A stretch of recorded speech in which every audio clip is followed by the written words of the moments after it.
We're going to do a bit more review where we use what we've learned about instancing and animation players to create an explosion. And then we'll be learning about some labels and setters and getters in Godot. Let's start by creating a new scene. This will be, we can just do a sprite scene for this. So custom node, sprite, and for this sprite, we'll call it explosion effect.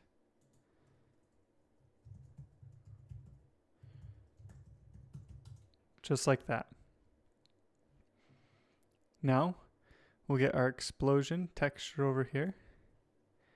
And just like with the pig, we're going to set our H frames. There are 1, 2, 3, 4, 5, 6. So we'll set 6 and we'll start on frame 0. Now we'll create an animation player. And we'll use this animation player to animate our explosion effect. So we'll create a new animation. We'll just call it explode. It's going to need 0.6 in length, and we'll zoom in a bit here. For our first frame, we'll just key our frame 0 like this. Great. And it goes to the next frame, but we have to go over a frame right here. Zoomed in just a little too far maybe. So we go over a frame here, and then we need to go over a frame here. So we're now on 0.1 and in the timeline, and also on frame 1 over here. Then we can just press the key over and over, and it will automatically go over on both of those. It doesn't work on the first one because of the little Bezier curves pop-up, but that's fine. And then we'll want to key, let's see, we've got explode, and we'll want to, we can actually do this at 0.5 because we don't need the last frame. And then we want to call a function here instead of our animation player. So you can do that by clicking add track right here and then choosing call method track. And we'll want to call the method on the explosion effect. You need to tell it which node will call the method. Okay. So now we've got this new track, but there are no keys in here. So we're going to right click, make sure you're on the last frame here, right click and do insert key. And then we can choose a function to call. And we're going to call queue_free.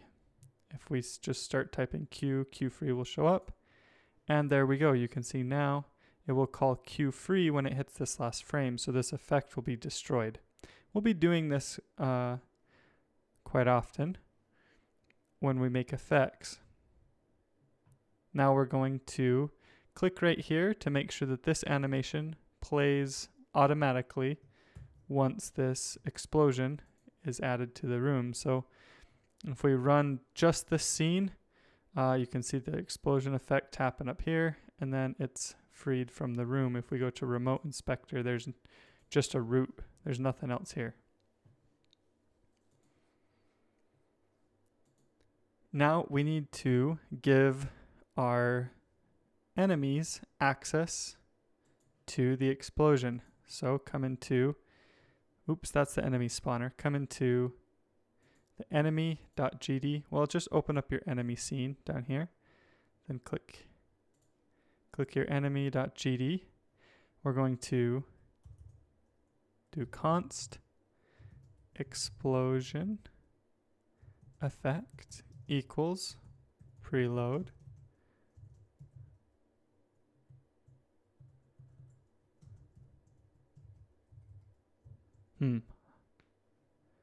We've got issues here. Const explosion effect equals. I was hoping to get the autocomplete. Here we go. I'm not sure where it went, but explosion effect right there. So just loading in this scene, pack scene, storing it in this variable right here. And then when we die, and there's actually a special function for that. It's called exit tree.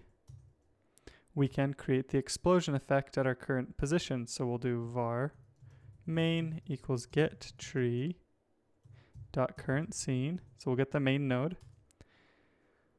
Then we'll do var explosion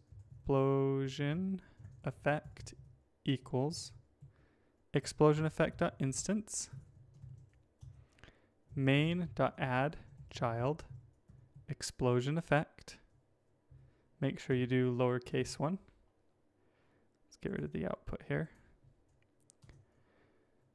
Explosion effect dot global position equals global position. So we'll create it at our current location. We're going to do the same thing for our player. So we'll copy and paste this.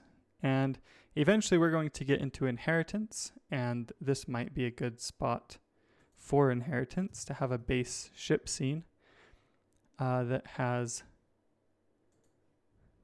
oops, was that this? No, that was our ship, okay. Then we'll do copy, come into ship,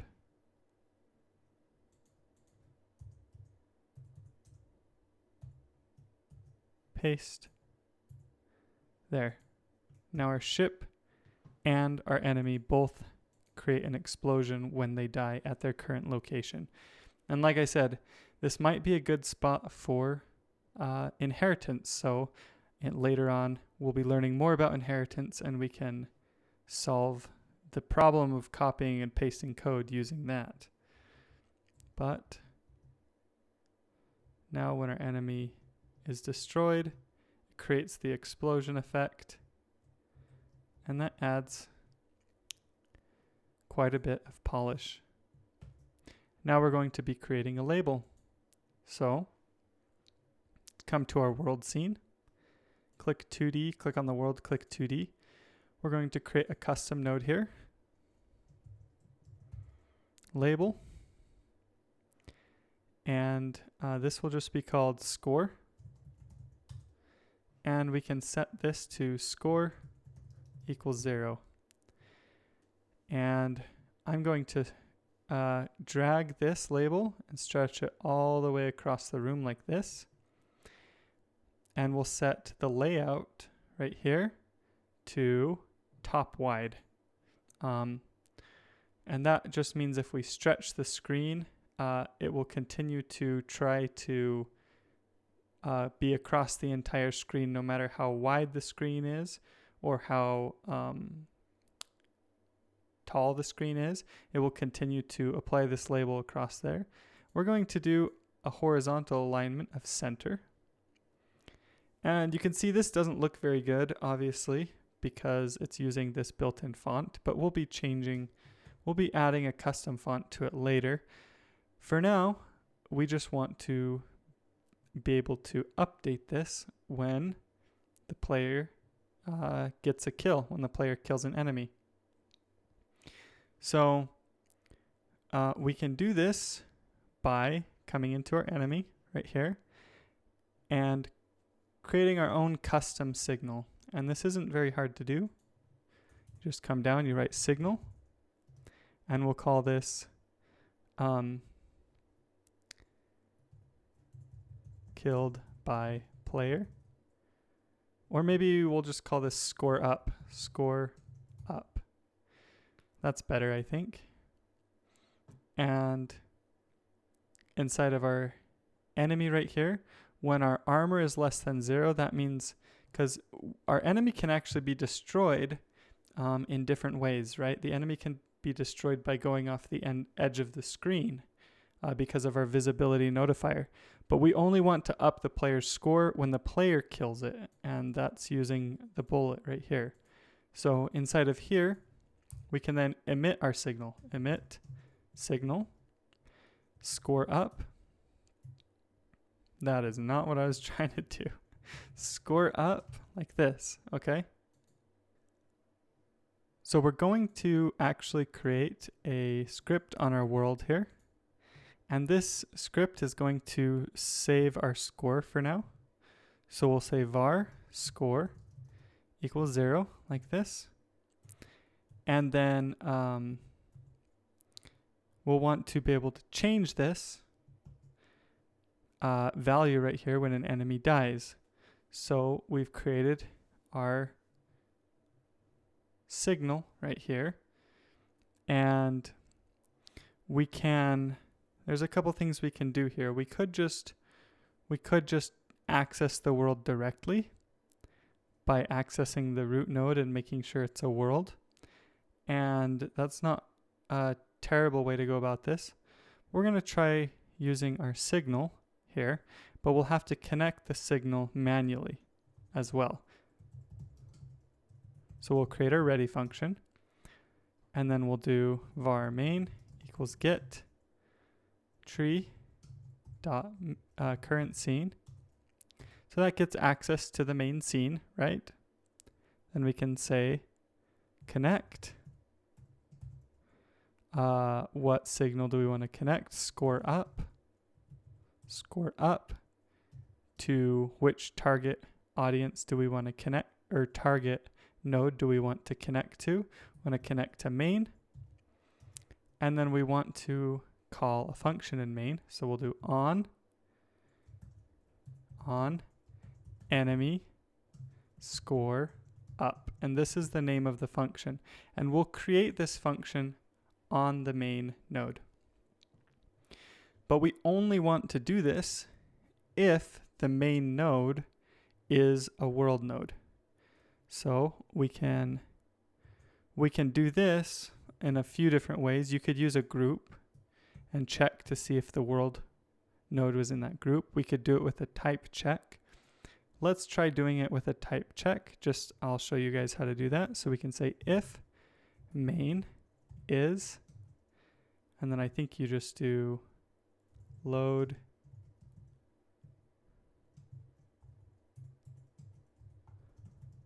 world.gd like this.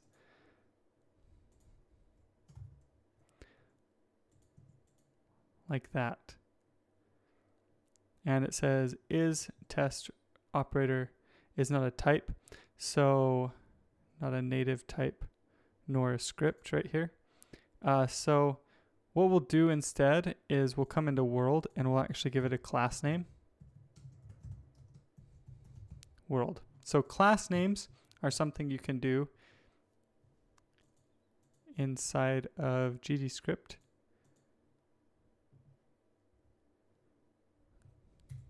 It's a native class, really? Oh, whoops. Okay. Oopsies. Okay, so there's a built-in class called world, and that's where we're getting issues here. I think this would work if this wasn't a built-in class. So we're going to be using signals for this one. So, or not signals, group. Is in group world, like this. There we go. Yeah, so click on world, come over to node, come over to groups, and we'll call this world. Add, and that will add it to this group. So now we'll only connect inside of our enemy. We'll only connect to the world if it is a world. Okay?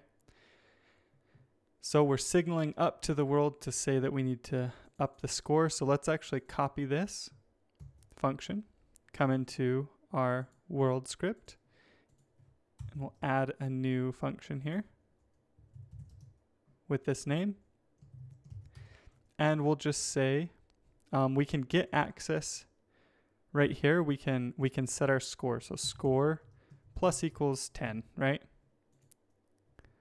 So our score is now being added to. Let's run the game, and you'll see we've got our score at the top of the screen. We can fight the enemies. However, we've got a problem, which is that our score isn't going up. Well, why isn't it going up? It actually is going up. The variable is going up, but we're not updating the score label. And we can do this. There's two ways to do this. The way that you've already learned is onReady var score label, score. We're going to change this to be score label.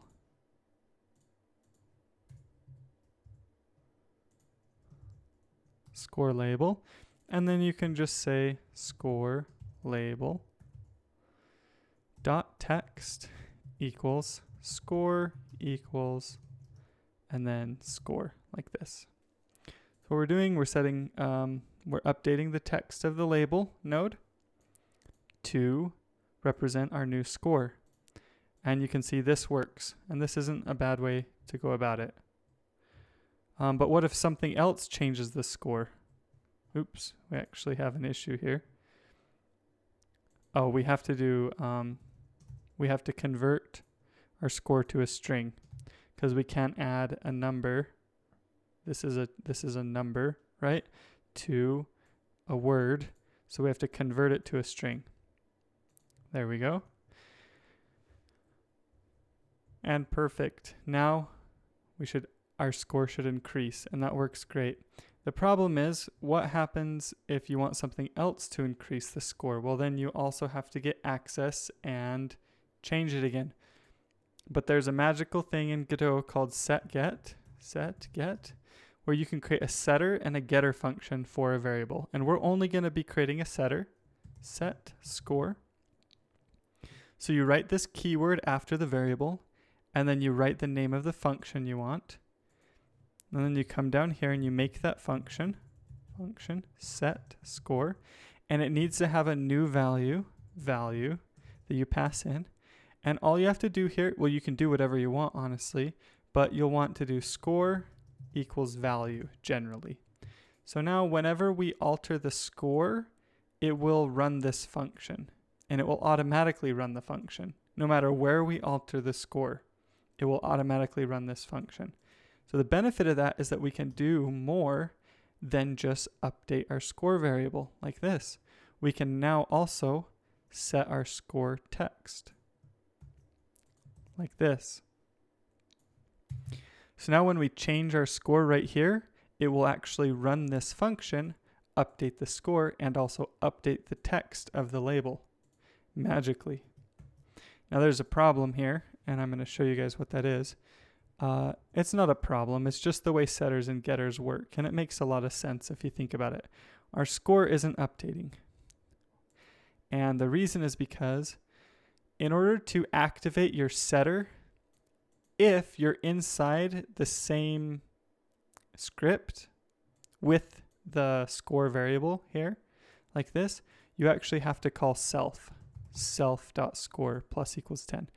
And that makes sense because, like, if you if it called the set score script, why does score look wrong to me? Is that how score is actually spelled?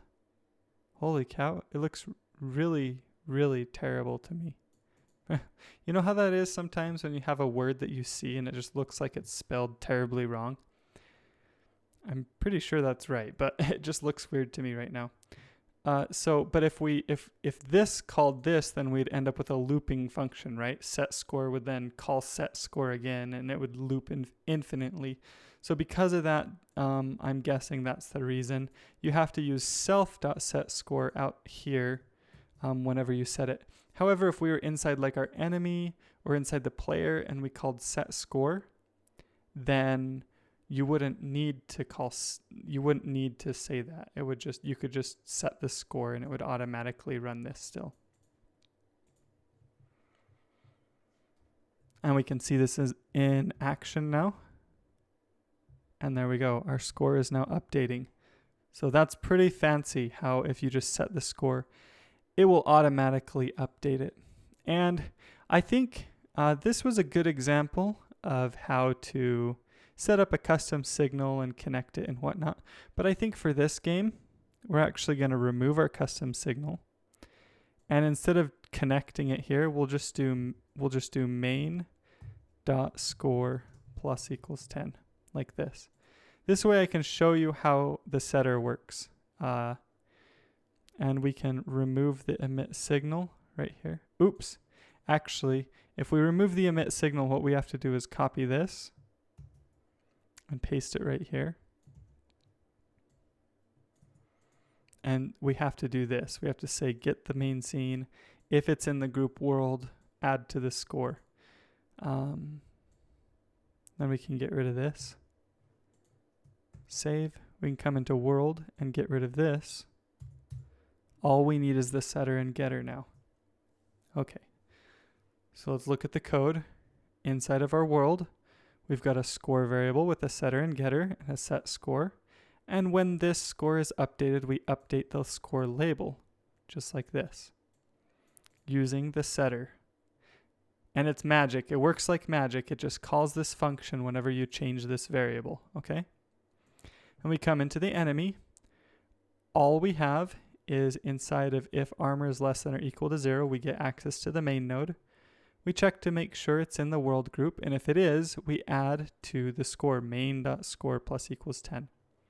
And that's all. So we're no longer using the signals. And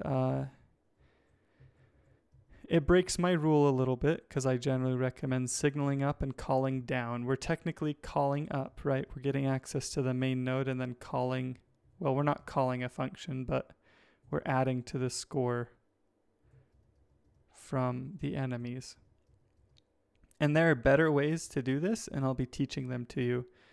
I like to use, some people will use singletons. I like to use resources and stuff, but this is a pretty good start. So you've learned about setters and getters, and you've learned about the label node, and we're ready to go on to the next lecture. I will talk to you all soon.